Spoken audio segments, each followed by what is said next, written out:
Hello, this is Diego Rimas, financial planner, and it's time to address a question from one of my readers, or should I say watchers now, right? He's asking for my opinion about Bitcoin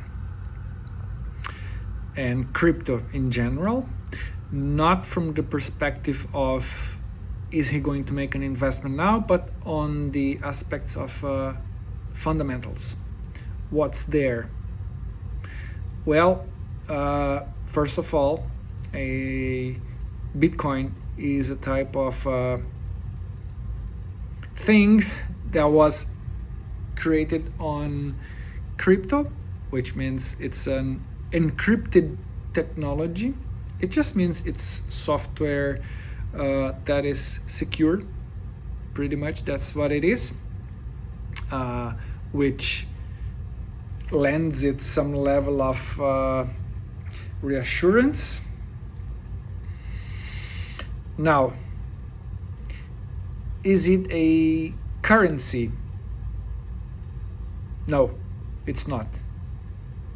It's not a currency. You cannot openly, widely use it for commerce or for purchases. It's not that it's not allowed. Some people, some businesses accept Bitcoin and other types of crypto assets as a method of payment, as a type of money. Basically, what they are doing is they are encouraging an exchange, right? They are exchanging one thing for the other, and that's pretty much open to the seller, right? If you want to give them a loaf of bread, a nugget of gold, a pile of cash bills, a deed to your home, they are open to either accept it or not as per contract rules, right? Having said that, again, it's known some people have sold coffee that was paid by customers with pieces of Bitcoin, pizza, apartments. I personally know of experiences in buying equity in private companies using Bitcoin as a method of transfer of payment. So I can attest to that. Now, it's not a currency. Governments are not adopting it as a currency. Recent movements have been encouraging regulators to accept Bitcoin and other cryptocurrencies as part of exchange traded funds. For example, there are ETFs that track the price of these digital assets. There are investments that target the actual companies that operate these digital assets. So this is a different layer. And there are countries that are adopting digital encrypted versions of their official currency, like crypto dollars, digital dollars, and things like that. It does not mean it's Bitcoin. It does not mean that it's Ethereum or any other. It just means it's going to use the same type of structure or technology to operate it. So basically, Bitcoin and other crypto coins are a collectible, and official position or professional opinion, I would say, as a financial planner and as a journalist, and even as an MBA, who's looking at strategy. I will clearly continue considering Bitcoin and other digital assets as an alternative class of things. I prefer calling them things at this point. They are just collectible. Do they have value? Only to the extent that someone else is willing to accept it in exchange for something. As simple as that. If they want to take pieces of Bitcoins or entire Bitcoins as a method of payment for an apartment, great, but who is going to enforce that? Nobody's obligated. Other than by contract. So if the company offers you a contract and it says, we accept Bitcoin, then they have to accept Bitcoin because that was in their contract that they gave you. But if not, then you're stuck with it.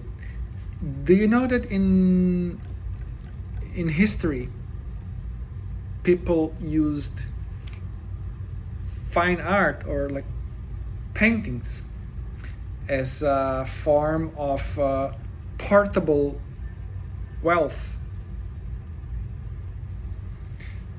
Let's say you live in a castle or a mansion and it just catches fire or it's invaded.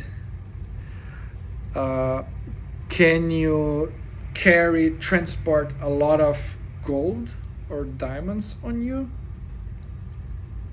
Up to a certain point, but then again, maybe it's weight-wise and volume-wise. The dimensions of rolls of painting are more valuable than the amount of jewelry that would occupy the same amount of space. So people would travel with rolls of paintings, which could be exchanged at some point else because someone trusts that, if it's painted by someone else, a famous painter, then it would be worth, and someone else would be willing to give you money for that, or they will know that you would come back for your very precious painting and return the capital that you borrowed from them. So as a collateral, maybe, and then after people used paintings for that, they also started using fine wristwatches, right? This is not fine, it's just a piece of hardware and software. It's digital. It's just the price on the shelves, very limited, but there are people who carry on their wrists hundreds of thousands of dollars, which is a very portable method of transporting your wealth. You're gonna travel. How much cash can you actually hold on you? You have to declare it. If you don't and they catch you, then it's bad for you. But then again, do you want to declare it every time? And again, do you want to carry more than $10,000 in cash bills? It's just not as practical if you need more than that, right? Are you gonna have 10 people carry 10,000 for you so that you have 100,000 on you, or will you just carry a wristwatch, which in capitals in so many countries people would recognize and exchange for money for you, because they can authenticate, they can trace the authenticity of that wristwatch, right? Of that collectible, which it is. Just like with art, just like with crypto assets, right? They are encrypted and they can be authenticated. and to a surprisingly higher extent can be traced as well. Bitcoin can be traced, even if right now they don't know your exact name, but they can know it's coming or going, through your wallet. So that's how they can map networks. But then again, not my field of expertise. So my opinion, it's a collectible, and if people accept it, then fine. That's the history of all things that ultimately became currency. Salary, as we know today, is an expression that comes from salt. Some people were paid in salt in the past. Soldiers, right? Construction workers. We're talking too many hundreds in the past. Gold, for example, does it have an immediate value? Well, industrial usage, yeah, there are applications for gold, right? But it's more than that. So it has more than a direct utility value. It's been considered a store of value. Because we keep this agreement, this general agreement that, yeah, we would accept gold.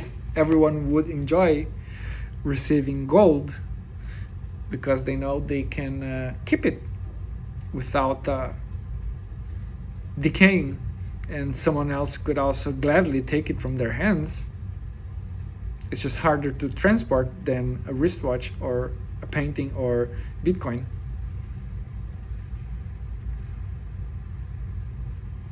Now, the fact that cryptos, including but not only Bitcoin, is part of funds that trade in the more traditional capital markets, side by side with actual currency like dollars, is both a blessing and a curse. I would imagine a case could be made for each. It helps give it more liquidity, a bit more of legitimacy, because everyone is doing it now. Oh, BlackRock is doing it, and other institutions. It's like a social proof, some signal. But then again, many fundamentalists of Bitcoin and crypto assets would say, it's valid specifically because it's detached from the financial markets, from the traditional economy.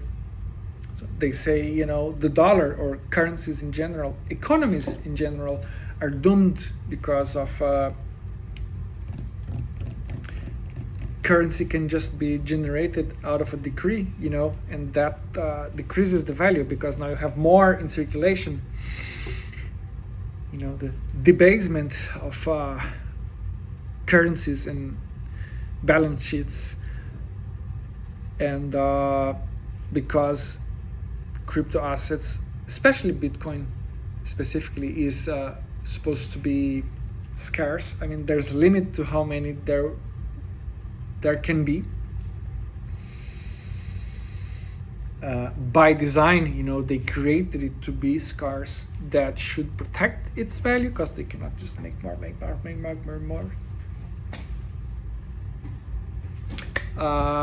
Now it's commingled.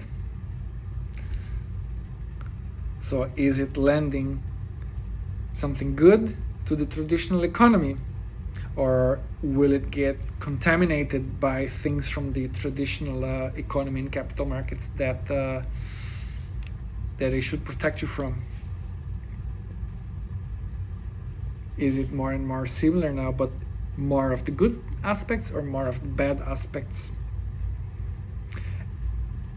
From an allocation perspective, as an alternative class, only consider holding it after you have your fundamentals in place. There's a hierarchy, right, of types of investments you should have. You know, you need to have capital preservation solved, then some growth, some income,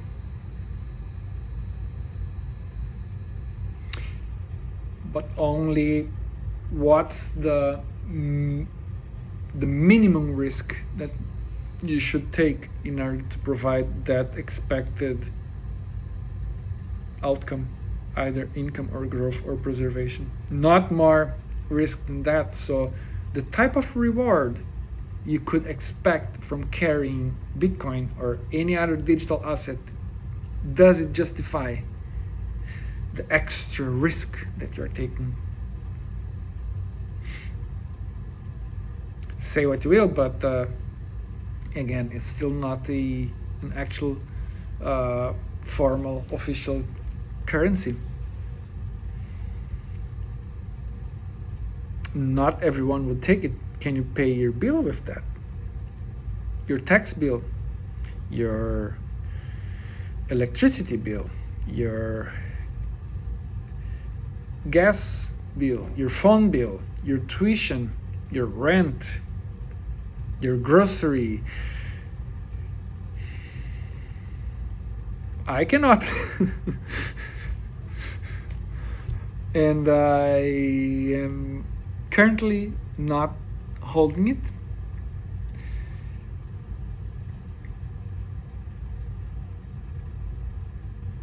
So sometimes it's also about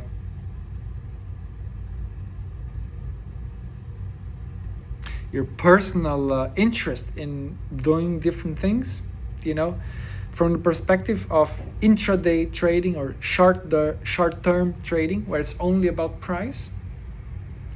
That, you know, can be some pattern recognition there, and then again, it's just pricing, it's just behavior, it's not intrinsic value of anything. It's a different discussion, and that's not the one you wanted to have, so that's not necessarily the one I'm going to explore now.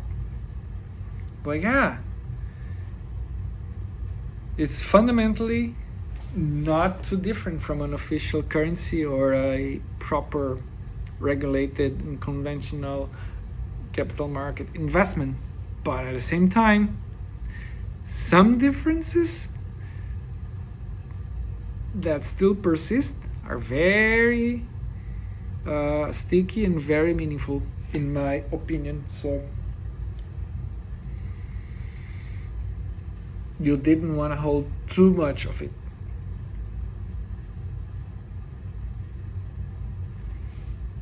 Thank you for the question. Have a great one. Let me know if you think differently than that, and what's your experience with crypto in general, Bitcoin specifically, maybe gold as a counterpart.